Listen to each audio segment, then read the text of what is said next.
causing my heart. I can't let go, I'm breaking apart. Controlling me. Controlling me.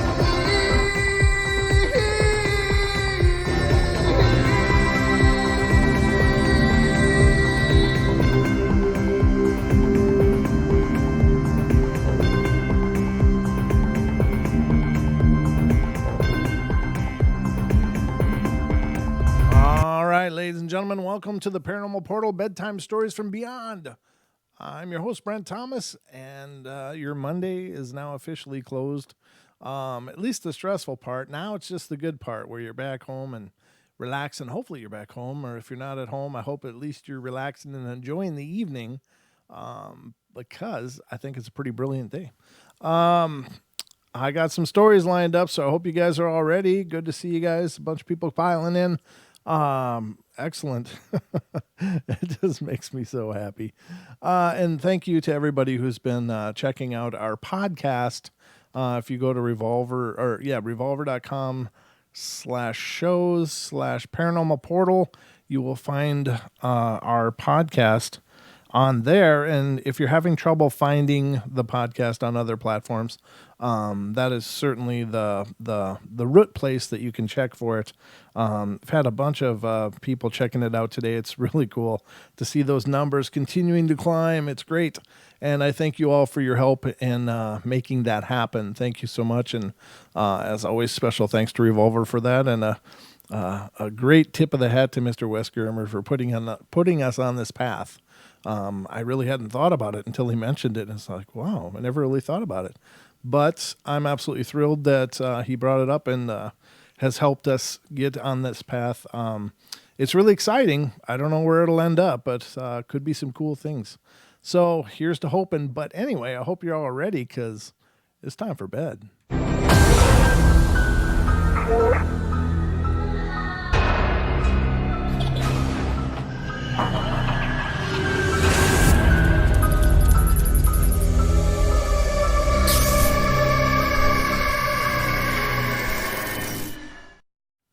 All right, ladies and gentlemen, the bedtime stories, as it were, are about to begin. And hello to everybody. Hi, Deb, and everyone else that said hello to me. Wonderful to see you all. Thank you so much for being here. It makes my world complete. It's really cool. I mean, I just never get tired of seeing all these wonderful, friendly faces on every show. And I know there's more of you guys out there listening. And you choose not to chat, and that's fine. I mean, it's certainly not a imperative that you chat, but I hope you enjoy the shows all the same. And thank you so much for all of you that are out there listening. However you're choosing to participate is up to you, but it just means the world to me. So thank you, and special hello to Melissa. I know you're out there listening. So, all right. So, ladies and gentlemen, let's get this underway. I got some stories pulled up.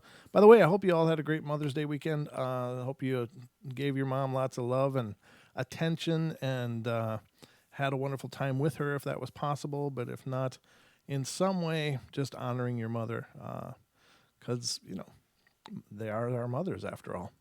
So, let's get started on our journey tonight, shall we? Where the hell am I? There I am. All right, so our first story tonight, ladies and gentlemen. Oh, by the way, the call-in board is always open, as usual. Yeah, had something on my tongue. The call-in board is always open, as usual. 720-923-0500. 720-923-0500 is the call-in number, so please feel free to call in and share your very own paranormal experiences, if you will. Been having a couple conversations now with my cousin, who's he and I have been extraordinarily close our whole lives. It's just he's as close to me as anyone possibly could be, and I to him. I mean, we just got that really cool bond. But he was on the show back when the portal first started, way back when, and shared his experiences. I don't know. I'll have to dig that up out of the TFR archives and put it on our YouTube channel. But I've been into the paranormal my whole life, but for some reason I never had any encounters or experiences throughout my entire childhood. And I don't know if there was something about the place that I grew up that there just wasn't any wandering spirits. I don't know if it was, it was definitely a really, the town I grew up in was called Red Wing, and it was named after the chief of the area, is Chief Red Wing. And I guess he was a really extraordinary guy, but I mean, it was really very sacred land around there where I grew up. So it's possible that there just wasn't anything haunting in the area. But my cousin, on the other hand, they had tons of stuff happening, and he and I were going over those stories again. Not today, but I think it was not last night, but the night before. He called right after the show was done and talked to me about those things again. And I even heard some stories I'd never heard before. I was like, wow. Or I didn't remember I heard. I guess I should say that, because that's probably more likely. I know we've talked about him hundreds of times, but it still never ceases to amaze me the things he's seen. So anyway, let's continue. I'm sorry. I just got sidetracked there for a second, but I'm back. And I'm so thrilled all of you are here with me. So let's start in Ohio. And this is Dee's stomping grounds. And ladies and gentlemen, I don't know what it is, but there's something going on in Ohio. There's something bizarre happening in Ohio. I don't know what's going on there. I'm really not sure, to be honest with you, but there's tons of stuff happening in Ohio. I'm talking about, they even have their own brand of Bigfoot, and it's called the Ohio Grassman. And they call him the Grassman because allegedly people find these huge, enormous nests, or not really structures per se, but they're more like nests made out of grass that are like this grass that's uniquely piled up, and these Ohio Grassmen are actually really huge too. And now I don't think that they're necessarily a real aggressive kind of Bigfoot or anything, but they're there. And Ohio has cryptids all over the place. They got dogmen. They have the Grassman, as I mentioned, and I believe there's been several rake sightings there. Just a lot going on. Not to mention the other supernatural activity, like just loads of spirit stuff going on there. Bigfoot in Germany. Apparently that means it's coffee time. It says, hey, Paranormal Portal is on. I guess that means it's coffee time. Yes, sir. Drink it up. If that keeps you awake and keeps you a part of the show, then definitely do that. But I don't know what it is about Ohio. Maybe there's a lot of ley lines there. Maybe there's something geologically that just creates this supercharged area. But, and all the times we've heard from Dee, she shared all these stories of things she's experienced there.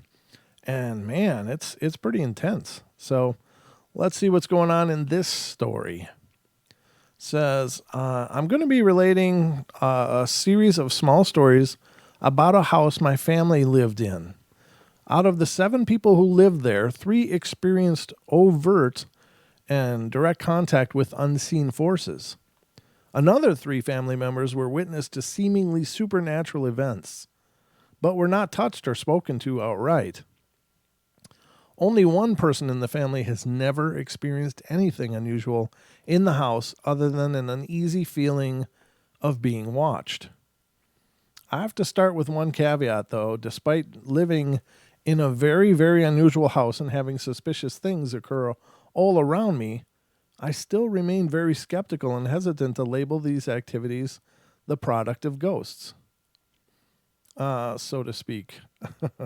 So I gotta interject here a little bit. I don't know what it takes some people to just surrender that bit of their paradigm. I don't know why they cling so desperately onto the idea that these things aren't around, especially when they've had incredible occurrences, and we hear it all the time. Well, the cupboard's open and closed, and the furniture was moving around, but I don't know if I believe in ghosts. It's like, well, what's it going to take? What's it going to take for you to acknowledge that there could be at least unseen presences? Whether you want to acknowledge that they are ghosts, perhaps once living people or not, is up to you. But they seem to be some kind of spiritual entity.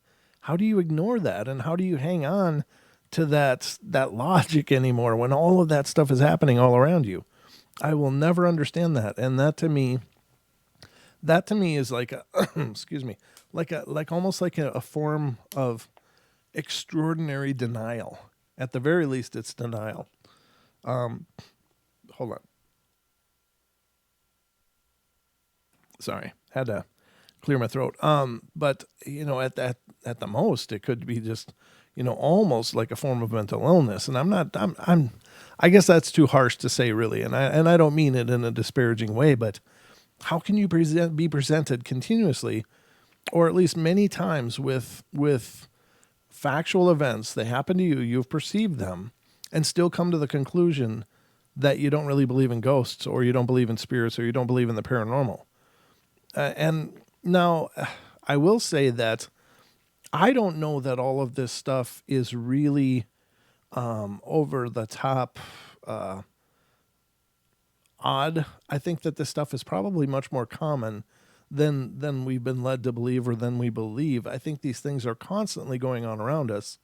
But again, I think that the pace of our lives forces us in such a state of tunnel vision, with our and just to can this into a quick little blurb. We look at the media, the everything in our worlds is uber intense now compared to 20 years ago, 30 years ago.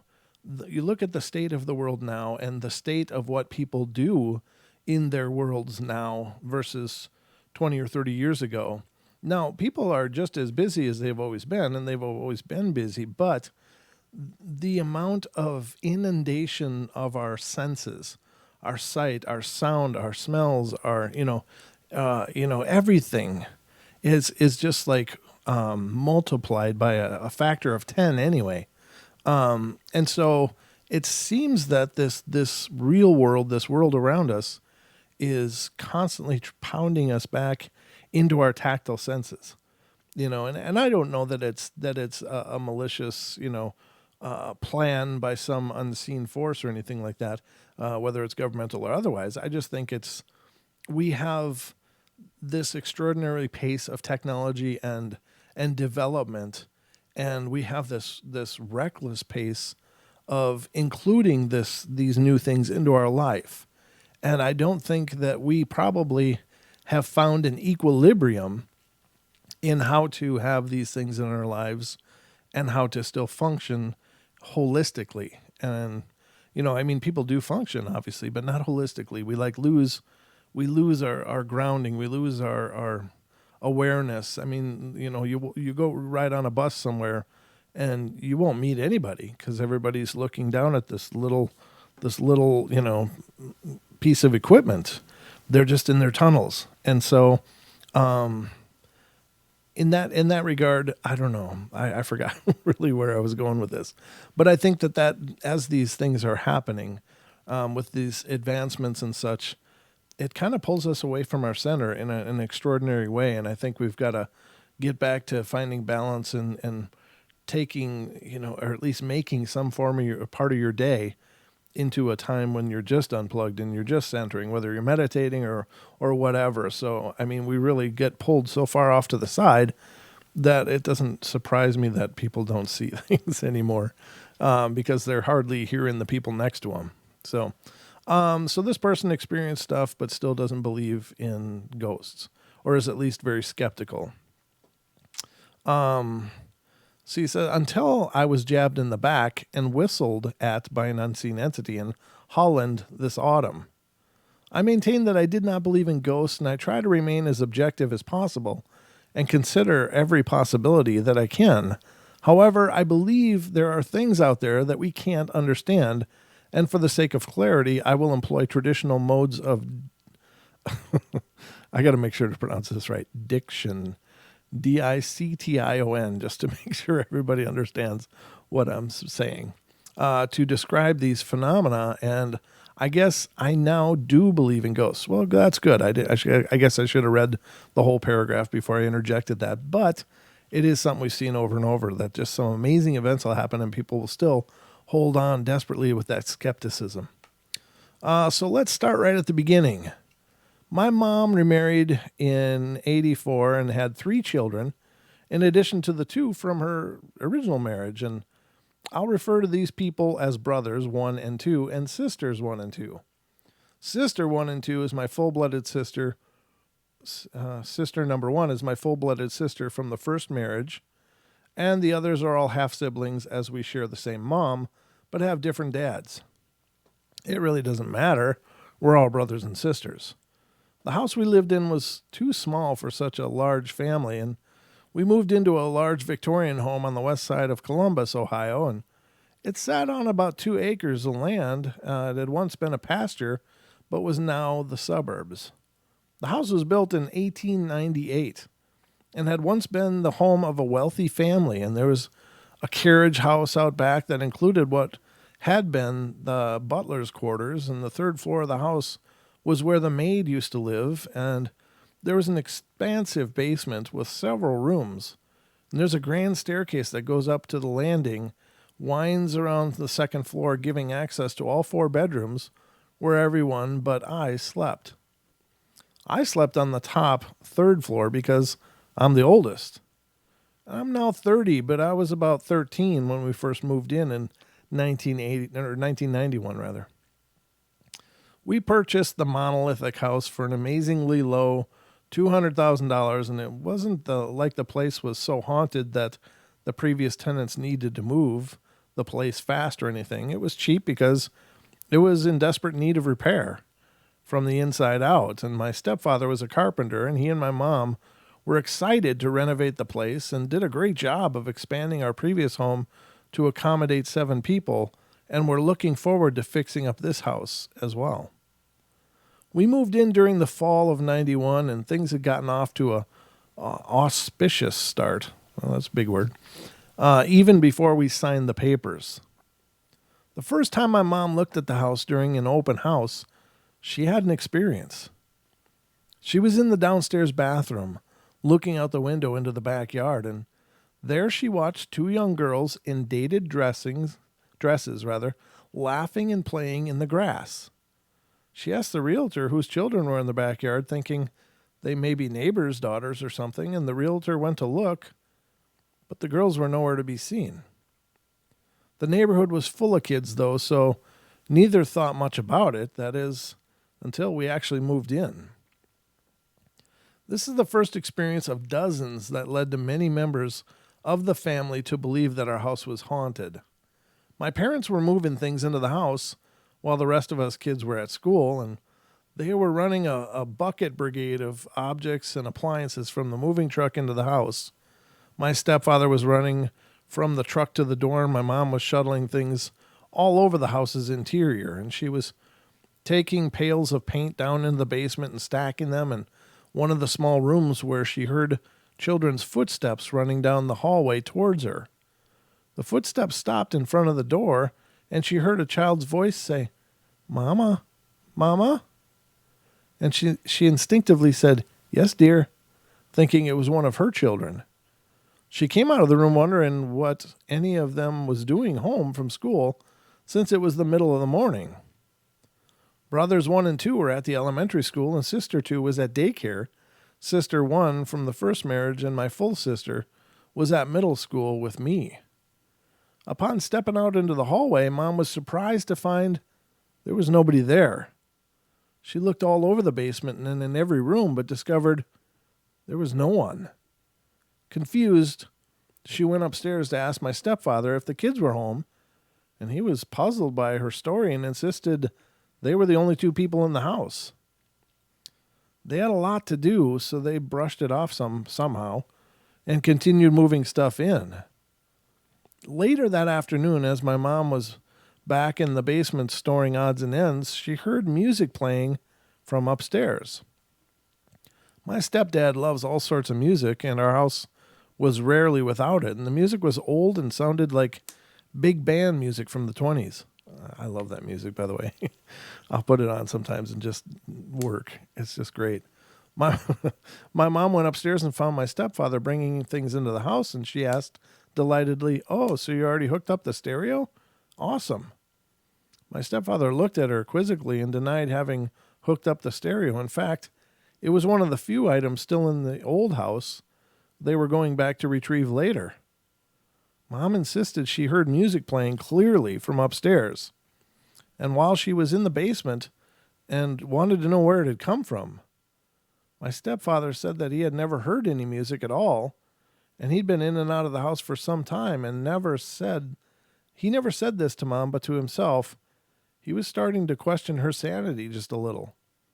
At the very least, he was concerned that she had come to him with two explicit and mysterious requests that day, and that he could not satisfy.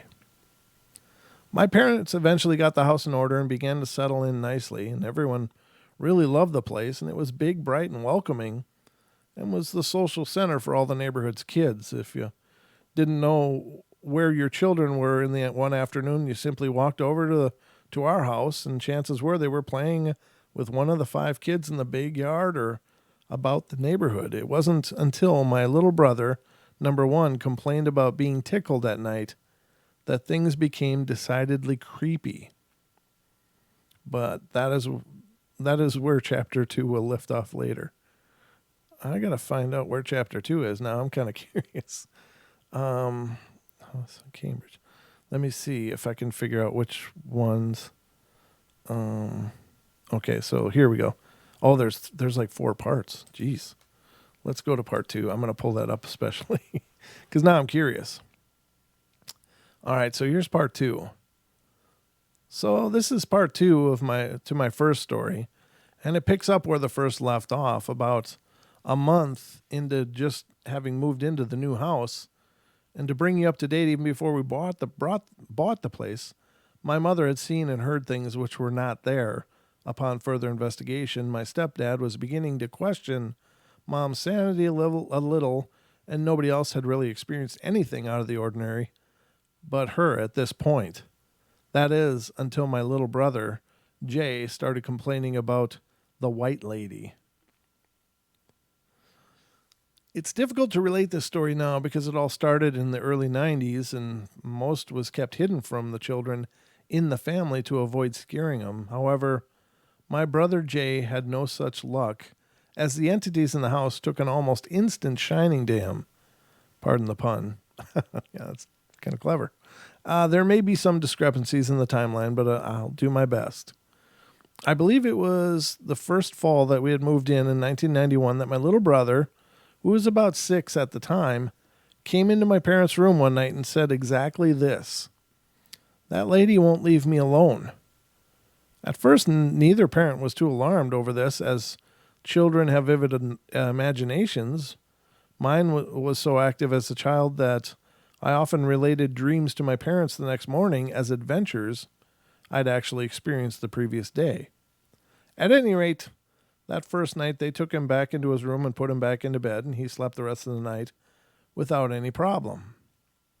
But within a few days, he was back in my parents' room in the middle of the night, complaining the woman was keeping him awake, and this time she was supposedly pulling down his sheets and waking him up.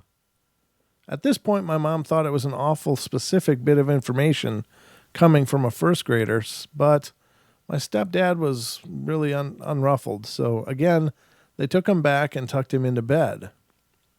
This went on really regularly for the next several weeks until one night, my brother upped the ante when he informed my parents very loudly at 4 a.m. one night that she was tickling him. At this point, my mom was keenly aware that something was going on, and even my stepdad started to wonder what was really going on with his child. Again, they put him back in his bed, but this time, my mom expressed to my stepdad her belief that something supernatural was occurring in the house.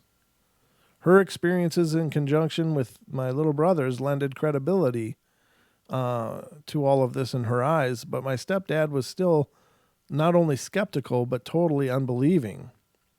If you've never experienced something supernatural, it's really impossible to believe in it.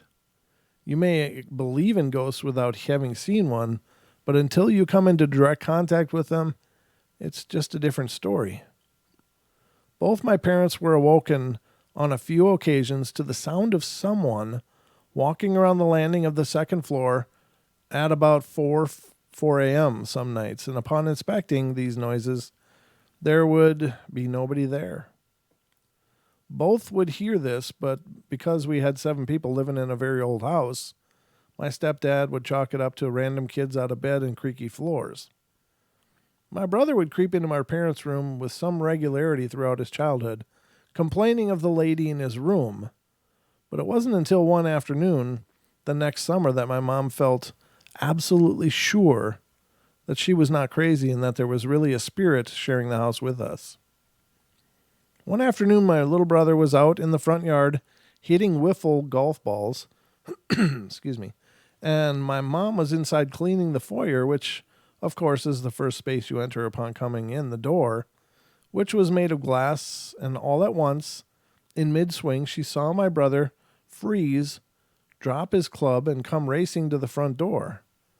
Perplexed by his sudden moves and the pain looked on his face, she asked him what was wrong, and he replied, "They keep saying my name and asking me to play with them," or something along those lines, and it was a long time ago, and nobody wrote this down verbatim, but the crux of this story is that his first name was whispered in his ear, and he was asked to join in a game, and he was really upset. At this point, my mom was adamant that her house was haunted and split no straws over the fact with my stepdad. Stepdad would eventually become convinced of the haunting, but that'll have to be part 3. I didn't intend on this night being all of this same chain of stories, but I'm really curious now. Quarter. Now that's interesting because this story has 4 parts, so it's quarters. It said quarter. Huh. Kind of a similarity there. All right, so let's see what part 3 is. Do you guys want me to continue? You have to let me know. Takes a while to get the chats, but I know there's a delay. Oh, hey, Joe. Good to see you. Thanks for making it. Go said quarter. Yep, it did. Yep. Continue. Okay. Renee says continue, so I'm going with Renee. And Virginia says sure, and who's that? BMB says go for it. All right. Well, if we're all on board, I'll continue with part 3. This is part 3. Blah, blah, blah, blah, blah. So just to recap, blah, blah, blah. Okay, so how eventually all but one member of the family would be affected. The vignette is about my youngest sister, who shall be referred to as O. When we moved into our house, O was about 4 or 5 years old, and unlike most young kids, she loved to sleep and would often not rise until after 10 or so. And one morning, after having lived in the house for about a year or so, my mom would hear O calling for help from her bedroom. My mom went to check and see what was the matter, and as she began to open the door, she felt resistance from the other side. It was O on the other side struggling with something, and after a bit of jostling, my mom opened the door to see O standing in front of it, balancing a large frame picture, partly sitting on the ground, and it was a picture from above her bed. This picture is a painting framed in an old heavy oak frame with nice glass. It's about 3 feet by 2 feet and must weigh about 30 pounds, much too large and heavy for a kindergartner to move by herself. And my mom asked her what she was doing with it on the ground and how she got it off the wall. And O replied that when she woke, it was leaning against her door. O's door opens into her room, so anyone who would have taken it off the wall would not have been able to easily lean it against the door as they exited that same doorway. Not only that, but it would have been difficult to manage taking the picture off the wall without waking the child sleeping beneath it. Confused, but knowing what was probably going on and not wanting to scare O, Mom simply placed it back on the wall, and that was that. Or so she thought. The very next morning, O woke again only to find the same picture missing from the wall above her bed, and as she went to open her door, she felt a pressure on the other side, and peeking around the ajar door, she saw the picture leaning against the outside of her room door. Again, she called for Mom to help her move the picture and get out of her room, and again, Mom knew this was yet another supernatural action and wanted to feign nonchalance in order to spare her youngest child undue fear. Our mother placed the picture back on the wall above O's bed for the second time in as many days. Of course, you all know what happened on the third morning. O woke again late and opened her door, and she left her room and began walking down the hallway to the stairs to the kitchen, to where everyone in the family regularly gravitated, and O slowly padded down the back staircase into the kitchen, her blanket trailing behind her like a sleepy snake, and she said to my mom, "Mom, my picture's gone again." Alarmed, my mom went upstairs to investigate, and there, about 15 feet down the hall, she found the picture, and this time leaning against the banister of the stairs. At this point, she was expecting it and brushed it off again. It's not easy to fool a child, but the gears in their minds switch rapidly and are usually easily distracted, and this day O had no recollection of this encounter. But my mom does. So part 4 is... No. Okay, my stepdad is a highly rational, intelligent, practical man. He's a carpenter turned attorney, and he was constantly doing renovation work to our house from about the first month we moved in until we moved out. And thanks to his ingenuity and work, my parents tripled the value of the house in the 14 years they lived there. Unfortunately, not everybody in the house liked the changes.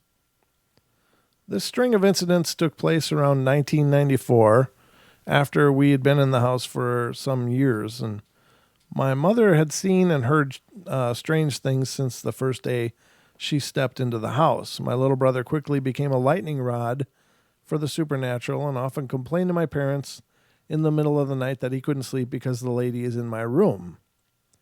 This lady often pulled the sheets and on a few occasions even tickled him. My mom heard this lady walking around the landing and down the steps some nights at about 4:30 a.m., and her noise was so distinct my mom could even hear the sound of a heavy dress slipping down the steps as she descended the stairs.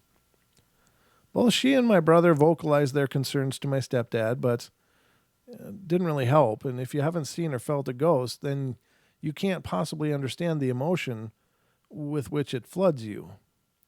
I don't blame anyone who hasn't experienced this for not understanding. However, once you are stricken, your world turns upside down, and there's no going back.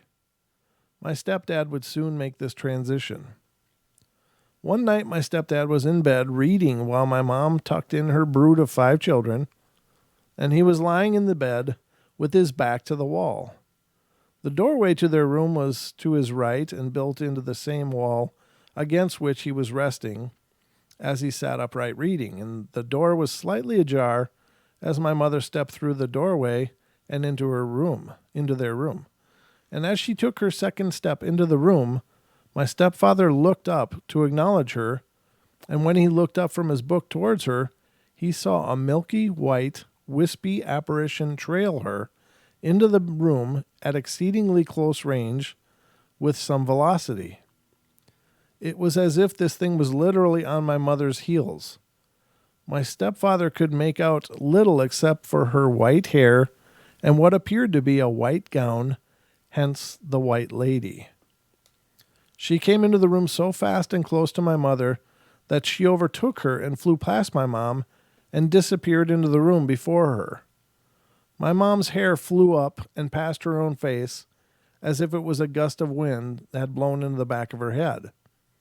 Upon witnessing this interaction, my stepdad, who did not believe in ghosts 1 minute before, sat up sharply in bed.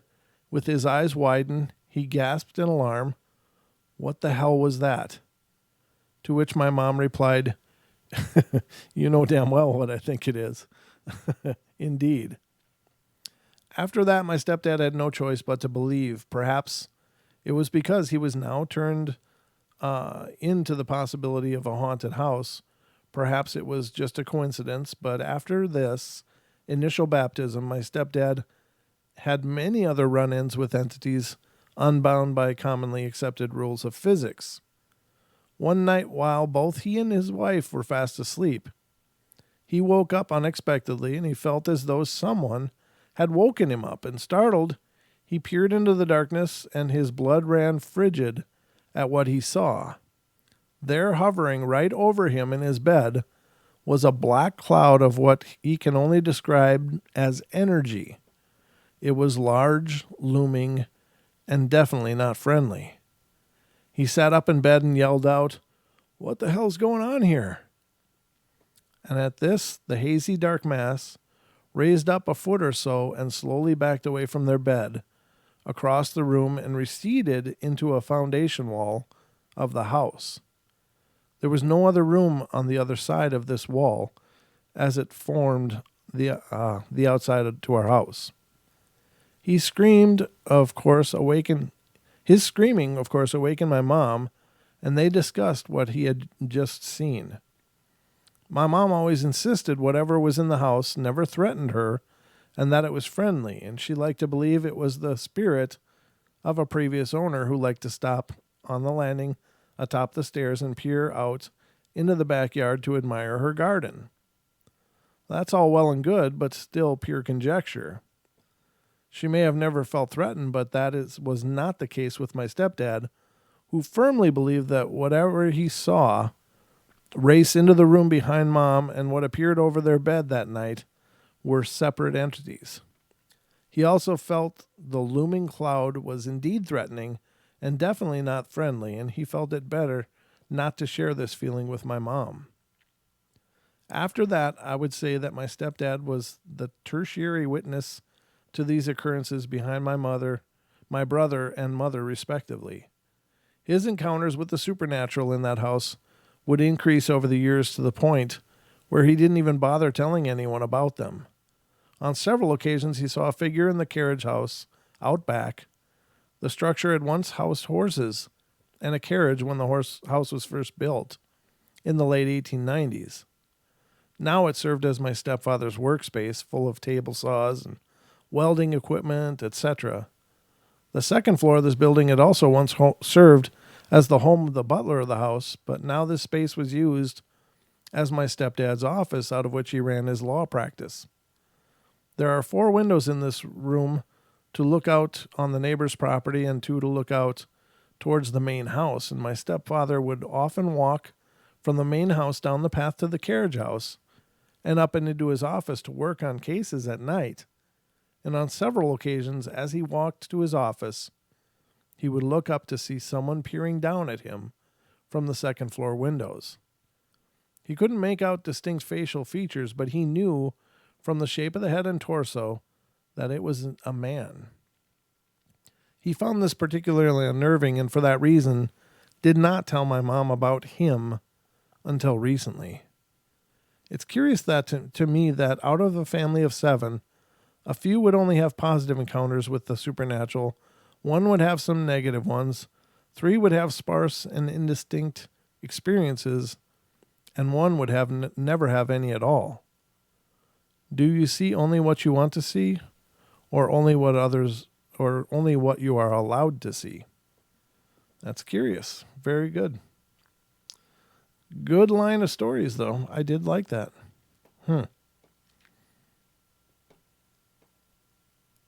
There you have it. I think that's a good chain. I did enjoy that. Here's another one coming out of California, and all that was in Ohio, ladies and gentlemen. That's all in Dee's stomping grounds. See what I mean?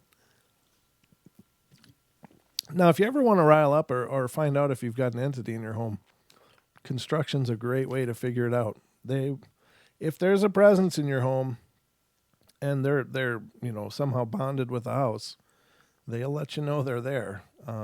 Strange things often occur when there's construction going on. So that's a good test, I guess. What is that term? Litmus test, I guess.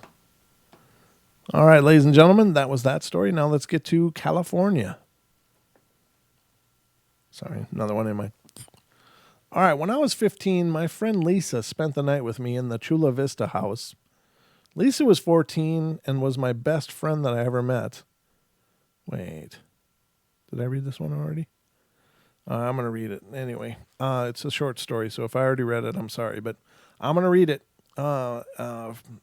They met when I was 9, so Lisa was older.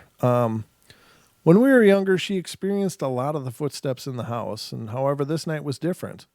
We were listening to music in my room, and as it was starting to get tired, I laid down on my twin bed, and Lisa was sitting down near my feet, and Lisa was just sitting there and singing along, and we were listening to this. Yeah, I did read this one. Sorry, it's a repeat. My apologies. I don't mean to repeat stuff. I got to learn to close windows. They were listening to Daddy by Korn, and Lisa told me to turn it up. But when I did, the CD ejected, and I pushed it back in and pressed play. It started playing the first song on the disc, and I tried to press skip to go back to Daddy, but it wouldn't skip. It stayed on the first song, so I just left it alone, and in the middle of the first song, it skipped on its own to Daddy, and I told Lisa, this stupid thing is broken. And when I looked up at her, I saw a piece of her hair lift up, and her head jerked back a little bit, and I thought she was trying to mess with me and scare me until she got mad and told me to stop pulling her hair. I said, I'm way over here. How could I have pulled your hair? And at that moment, we booked it out of the room, leaving the CD playing, and we decided not to go back into the room that night, and we were actually so creeped out we slept in the travel trailer my dad had parked in the driveway. Yeah, that's a repeat. Sorry about that, guys. That's my my handy-dandy organizational skills at work. You can see how incredibly organized I am.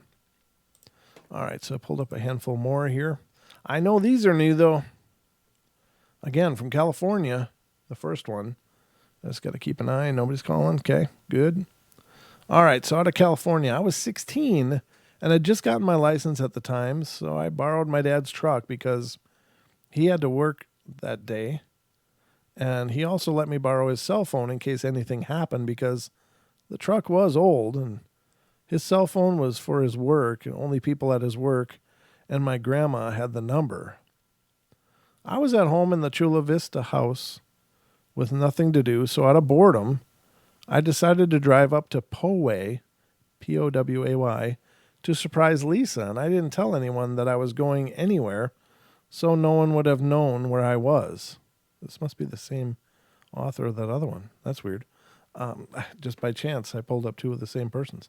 So I got to Lisa's, and we were trying to decide what we were going to do, and we were sitting in her room, and of course, with her being obsessed with Korn, we were listening to them again, like always, and I had to go to the bathroom, so she came in and sat on the counter to talk to me. That's a good social experience.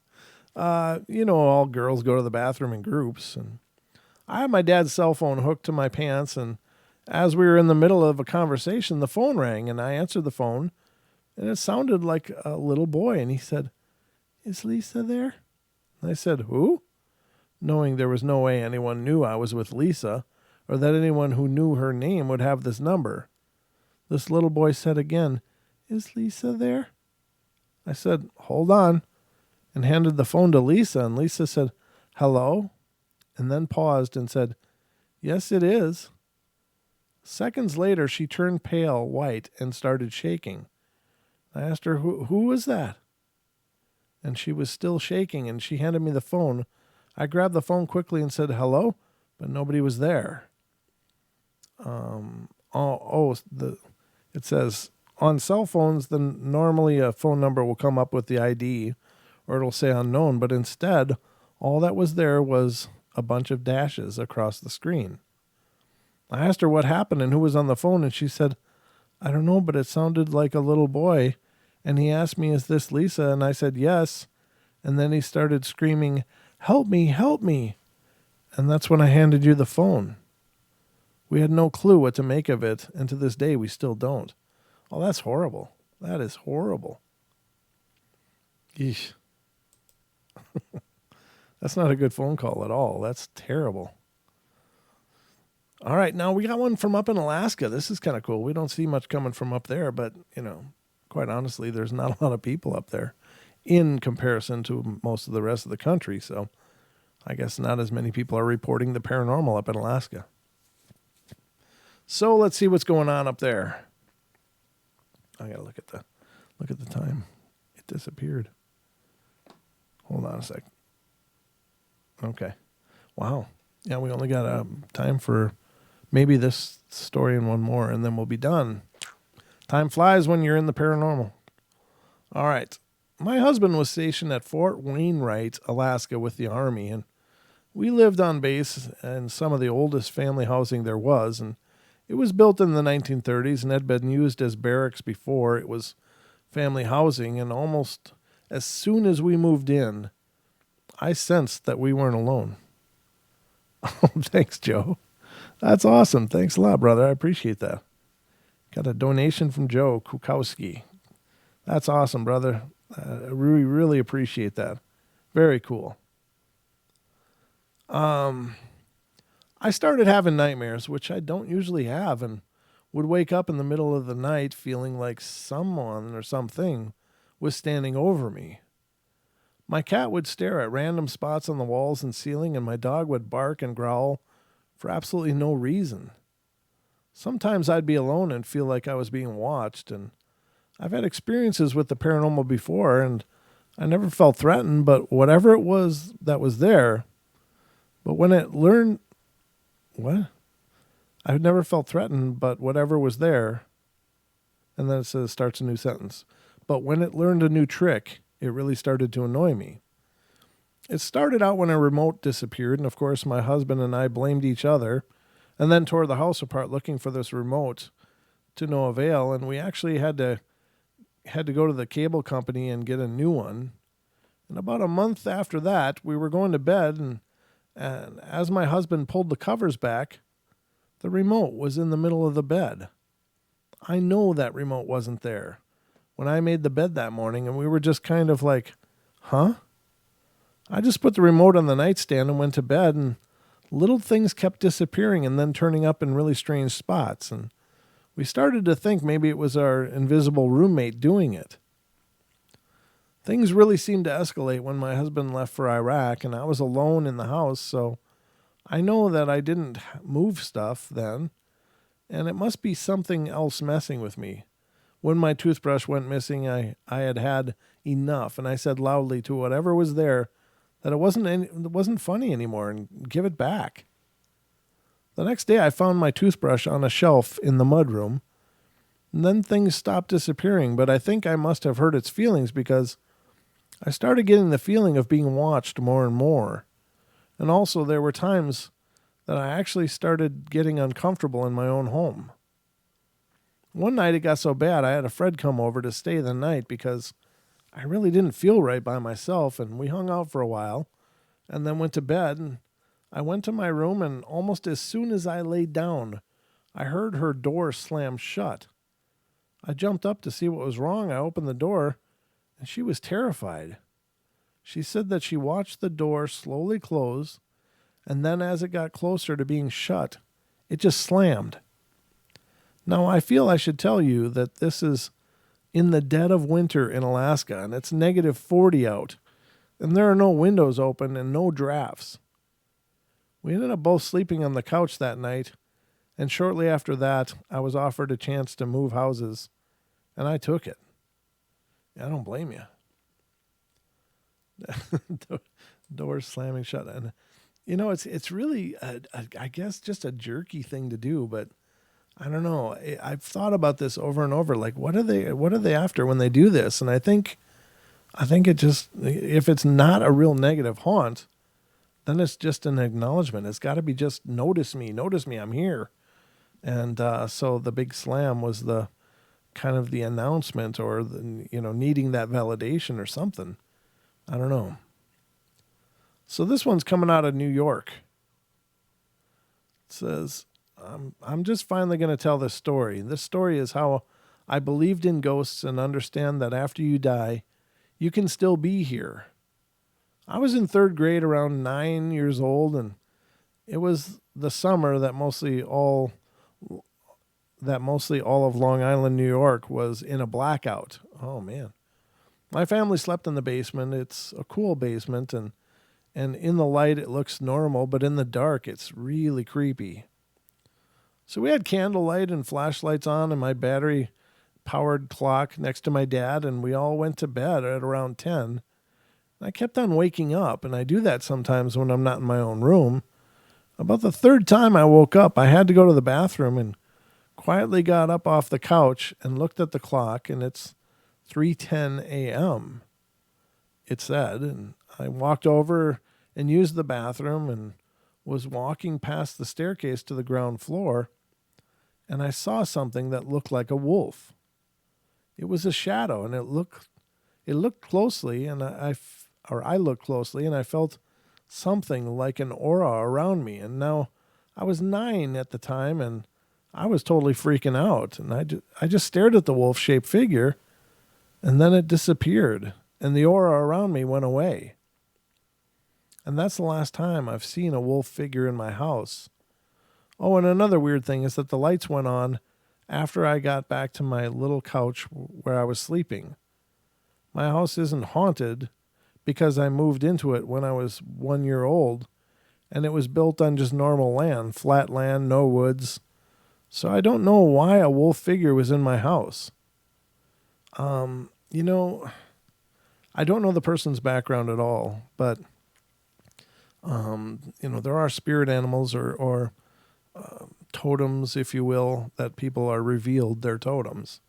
And it's basically your symbol. And the idea is that if you know, some symbol like that reveals itself to you, you research it and look into what could that mean. Now, a 9-year-old in 2007 probably is not going to be able to research that, but oftentimes, especially like ghostly animals like that, when they reveal themselves, it could very well be, you know, revealing your animal totem, I guess, for lack of a better term. And I'm sorry, I don't mean to, you know, use that term in any way disparagingly. I have only the utmost respect for the First Nations beliefs and practices, but I think that it may very well be that, because otherwise, why would just a random wolf appear and then, you know, give this person an aura and then disappear? And so the person, when they saw the wolf, they felt the aura around themselves.